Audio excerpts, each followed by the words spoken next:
حضرت ابن عباس سے روایت ہے، وہ فرماتے ہیں کہ ایک عورت رسول اللہ صلی اللہ علیہ وآلہ وسلم کی خدمت میں آئی اور کہنے لگی کہ میری ماں کا انتقال ہو گیا ہے اور اس پر 1 مہینے کے روزے لازم ہیں۔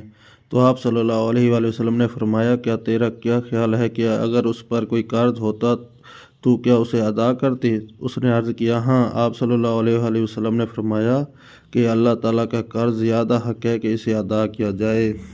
ایک اور روایت میں ہے کہ ایک عورت آپ صلی اللہ علیہ وآلہ وسلم کی خدمت میں آئی اور اس نے عرض کیا، اے اللہ کے رسول صلی اللہ علیہ وآلہ وسلم، میری ماں کا انتقال ہو گیا ہے اور اس پر 1 مہینے کے روزوں کی قضا لازم ہے۔ تو آپ صلی اللہ علیہ وآلہ وسلم نے فرمایا، اگر تیری ماں پر کوئی قرض ہوتا تو کیا وہ قرض اس کی طرف سے ادا کرتی؟ عرض کیا، ہاں۔ تو آپ صلی اللہ علیہ وآلہ وسلم نے فرمایا کہ اللہ کا قرض زیادہ اس کا حقدار ہے کہ اسے ادا کیا جائے۔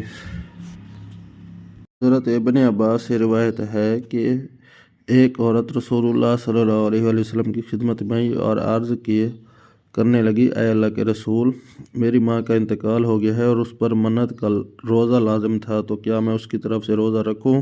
تو آپ صلی اللہ علیہ وآلہ وسلم نے فرمایا، تیرا کیا خیال ہے اگر تیری ماں پر کوئی قرض ہوتا تو کیا اس کی طرف سے ادا کرتی؟ اس نے عرض کیا، ہاں۔ آپ صلی اللہ علیہ وآلہ وسلم نے فرمایا کہ اللہ کا قرض اس بات کا زیادہ حقدار ہے کہ اسے ادا کیا جائے۔ آپ نے فرمایا کہ تو اپنی ماں کی طرف سے روزہ رکھ۔